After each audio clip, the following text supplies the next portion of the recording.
और BLA-2 नियुक्त किए गए हैं, जिनके द्वारा फॉर्म की जांच करना, नाम जोड़ना या हटाने का जो अधिकार है वो निर्वाचन आयोग का है। आपत्ति देने का अधिकार BLA-1 और 2 का है। कांग्रेस सिर्फ झूठ बोल के सिर्फ गुमराह करने का काम कर रही है। न तो हमारी तरफ से कोई नाम जोड़ा जा रहा है और ना ही हटाया जा रहा है। अगर कोई फॉर्म अधूरा है या कोई फॉर्म गलत है तो ये निर्वाचन आयोग तय करेगा कि ये नाम हटाना है या जोड़ना है। जहां ये लोग, आपने देखा होगा कि जहां चुनाव हारते हैं वहां ये EVM पे आरोप प्रत्यारोप करते हैं, जहां जीतते हैं वहां कुछ नहीं बोलता है। इनका काम है सिर्फ हल्ला करना, लोगों को गुमराह करना, क्योंकि चुनाव आयोग की एक प्रक्रिया तय है। ये चाहते हैं कि रोहिंग्या के नाम यहाँ पे जोड़े जाएं, ये चाहते हैं कि बांग्लादेशियों के नाम यहाँ पे जोड़े जाएं, लेकिन बाहरी व्यक्ति इस निर्वाचन आयोग की तरफ से SIR के अंदर सभी लोगों को हटाया जा रहा है। इनको सिर्फ तकलीफ ये हो रही है कि ये हमारे जो वोटर है, जो हमारे परमानेंट वोटर है, इनको बाहर क्यों किया जा रहा है, मात्र इनकी ये तकलीफ है। अभी जयपुर शहर के एक विधायक ने कहा कि हमारी विधानसभा के अंदर हमारे यहाँ से नाम हटाए जा रहे हैं। तो मैं कहना चाहूँगा, आप सोचिए, अगर एक 100 गज के प्लॉट में अगर एक ही घर में 200 लोगों के नाम अगर उस वोटर लिस्ट में है तो क्या उनके ऊपर आपत्ति देने का अधिकार BLA-2 का नहीं है? BLA-2 ने आपत्ति दी है, वो उस आपत्ति का जो निर्वाचन आयोग है उसकी जांच करेगा, BLO जांच करेगा और उसके लिए नोटिस देगा। अगर वो गलत है तो उसको हटाया जाएगा, अगर वो सही है तो नहीं हटाया जाएगा। इसमें होला करने की कहाँ आवश्यकता है और आपत्ति की कहाँ आवश्यकता है? क्योंकि उनको, डोटासरा जी को सिर्फ तकलीफ ये है कि इन जो बाहरी व्यक्तियों के उन्होंने जो फर्जी वोटर जोड़ रखे थे वो सारे वोट इस SIR प्रक्रिया के तहत हटेंगे। इसलिए वो गुमराह करने का प्रयास कर रहे हैं, हल्ला करने का प्रयास कर रहे हैं कि वो उनके वोटर जुड़े हुए रह जाएं।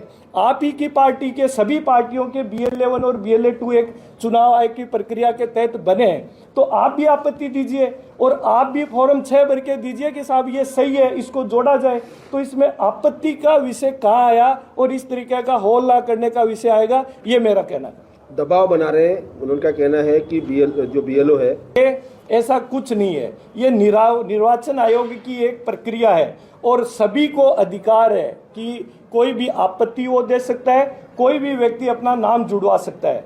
अगर कोई आपत्ति आई है, उन सभी फॉर्मों की निर्वाचन आयोग और BLO के द्वारा जांच की जाएगी। ये कोई नाम हटाए नहीं गए हैं, सिर्फ आपत्ति, अगर मुझे आपत्ति देने का अधिकार है, अगर आपत्ति मैं दे रहा हूं कि ये जो वोटर है मैं जानता हूं ये वोटर गलत है, तो उसकी जांच करना निर्वाचन आयोग का अधिकार है, वो जांच करेगा। अगर सही होगा तो रखेंगे, अगर गलत होगा तो हटाएंगे। इस तरीके का कोई भी दबाव नहीं है, किसी प्रकार की आपत्ति नहीं है। इनका काम है जनता को गुमराह करना। और आप देखिए, राहुल गांधी जी देश विदेश में जाकर राष्ट्र विरोधी बातें करते हैं, संविधान पर सवाल उठाते हैं और अनर्गल जो प्रयास वो करते हैं, आए दिन करते आए हैं। आपने पीछे भी देखा होगा EVM वगैरह पर किस तरीके से उन्होंने स्टेटमेंट दिए हैं। तो इनका काम है गुमराह करना। ये जनता गुमराह नहीं होने वाली है और निर्वाचन आयोग अपना काम कर रहा है और हमारी पार्टी, हम काम कर रहे हैं, वो अपनी पार्टी का काम करे, वो उनसे कोई मतलब नहीं। उन्होंने सीधे तौर पे ये भी आरोप लगाया कि BLA-2 या BLO के हस्ताक्षर होने चाहिए, वो भी मैच नहीं कर रहे। ऐसी बात भी सामने है कि हजारों की संख्या में हटाए जा रहे हैं नाम। देखिए, ये सिर्फ गुमराह करने की बातें हैं। ये काम कोई BL संतोष जी का या अमित शाह जी का काम नहीं है यहाँ पे कि वो यहाँ पे कोई वोटर लिस्ट के नाम हटवाने आए हों। ये पार्टी के संगठन के काम के लिए आए, पार्टी की संगठन की बैठक लेने BL संतोष जी आए और उन्होंने ली। ये सिर्फ एक बहाना है, गुमराह करने का तरीका है और ये गुमराह करने का एक दबाव बनाने का प्रयास कर रहे हैं चुनाव आयोग पे। इसलिए निर्वाचन आयोग स्पष्ट रूप से निष्पक्षता से जांच करेगा, किसी दबाव में आने की कहीं कोई आवश्यकता नहीं है। महामंत्री जी, अभी आप कह रहे थे कि जयपुर शहर में अगर 100 गज के मकान में सैकड़ों वोट पाए जाते हैं तो उनको काटना तय है।